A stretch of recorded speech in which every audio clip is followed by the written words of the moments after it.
जब आंदोलन जीवी पवित्र आंदोलन को अपने लाभ के लिए बर्बाद करने के लिए निकलते हैं तब क्या होता है।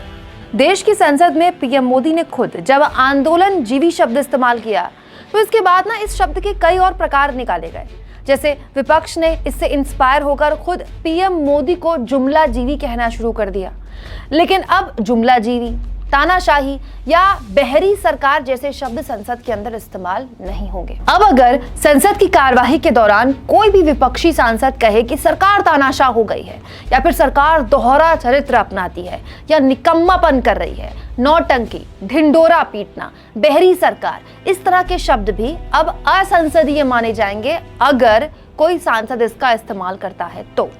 संसद के नए नियमों के अनुसार इस संबोधन को असंसदीय माना जाएगा और संसद की कार्यवाही से इसे हटा दिया जाएगा। यानी जिस आंदोलनजीवी शब्द की खोज खुद पीएम ने ही की, उसी से निकला जुमला जीवी शब्द अब संसद में बोला नहीं जा सकेगा। इस लिस्ट में अंग्रेजी के नामों की भी लिस्ट है।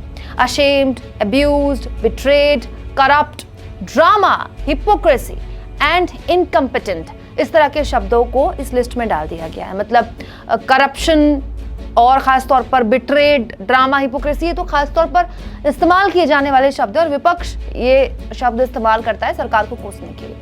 यानी वो शब्द जिनका इस्तेमाल ज्यादातर विपक्ष संसद के अंदर सरकार की आलोचना के लिए करता है, अब इस्तेमाल नहीं किए जा सकते। कांग्रेस नेता रणदीप सुरजेवाला ने इस लिस्ट पर कटाक्ष करते हुए कहा, अपनी खूबियां साहेब को बखूबी पता है। वहीं आजाद पत्रकारों ने भी इस लिस्ट पर बेबाकी से अपनी राय रखी। वरिष्ठ पत्रकार रवीश कुमार ने कहा, जुमला जीवी असंसदीय, शर्म असंसदीय, संसद में भ्रष्ट, विश्वासघात, पाखंड, ड्रामा असंसदीय होगा। इन शब्दों के बगैर विपक्ष कैसे विरोध करेगा? सत्ता पक्ष के लोगों को निबंध लिखकर बताना चाहिए। ये खबर अमर उजाला में छपी है। आजादी का अमृत महोत्सव मुबारक। वहीं देश के जाने माने खोजी पत्रकार और अब यूट्यूबर बन चुके दीपक शर्मा ने कहा, भले ही छत के ऊपर लोकतंत्र के सिंह दहाड़ रहे हों, लेकिन सदन में अब प्रधानमंत्री की आलोचना करना भी मुश्किल होगा। संसद की नई सूची में जुमला जीवी, पाखंडी, तानाशाह, स्नूपगेट, ढिंडोरा पीटना, बहरी सरकार जैसे कई शब्दों को असंसदीय करार दिया गया है।